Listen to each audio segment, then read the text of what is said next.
یہ کہانی ایک ایسے نوجوان کی ہے جو بہت غریب تھا لیکن نہایت ایماندار۔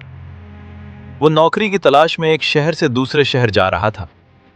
راستے میں اسے ایک بوڑھا شخص ملا جو بھوک اور پیاس سے نڈھال سڑک کے کنارے بیٹھا تھا۔ نوجوان کے پاس صرف ایک روٹی اور تھوڑا سا پانی تھا جو اس کا پورے دن کا راشن تھا۔ نوجوان نے سوچا کہ اگر میں نے یہ روٹی اسے دے دی تو میں خود بھوکا رہوں گا، لیکن بوڑھے کی حالت دیکھ کر اس کا دل پگھل گیا اور اس نے اپنا سارا کھانا اس بزرگ کو دے دیا۔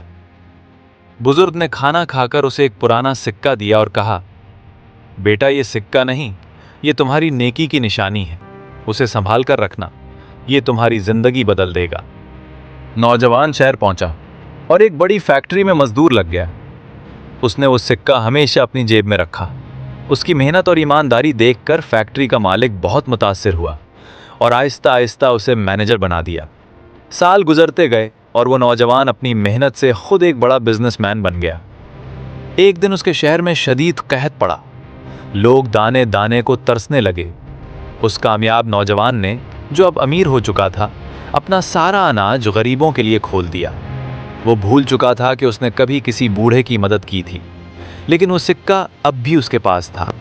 قحط کے دوران ایک دن ایک بہت امیر لیکن پریشان حال شخص اس کے پاس آیا اور کہنے لگا، میرا سب کچھ برباد ہو گیا ہے، مجھے اپنے بچوں کے لیے تھوڑا کھانا چاہیے، میں اس کے بدلے اپنی قیمتی زمین آپ کے نام کر دوں گا۔ جب نوجوان نے اس شخص کی تلاشی لی تاکہ معاہدہ کر سکے تو اسے اس شخص کی جیب سے بالکل ویسا ہی ایک اور پرانا سکہ ملا۔ نوجوان دنگ رہ گیا۔ اس نے پوچھا، یہ سکہ آپ کو کہاں سے ملا؟ وہ امیر شخص رونے لگا اور بولا، برسوں پہلے میرے والد نے ایک غریب نوجوان کو یہ سکہ دیا تھا، کیونکہ اس نوجوان نے میرے والد کی جان بچائی تھی۔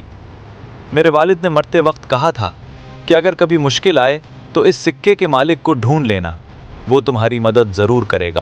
نوجوان کی آنکھوں میں آنسو آ گئے۔ اسے سمجھ آ گیا کہ جو نیکی اس نے برسوں پہلے کی تھی وہ آج گھوم کر اس کے پاس واپس آئی ہے۔ اس نے اس شخص کی بھرپور مدد کی اور اسے اپنا پارٹنر بنا لیا۔ دوستو، نیکی کبھی ضائع نہیں ہوتی۔ آپ جو بھی اچھا عمل کرتے ہیں وہ کائنات کے چکر میں گھوم کر کسی نہ کسی صورت میں آپ کے پاس واپس ضرور آتا ہے۔ اس لیے ہمیشہ لوگوں کے کام آئیں، چاہے صلہ فوراً نہ ملے، لیکن وقت اپنا قرض ضرور اتارتا ہے۔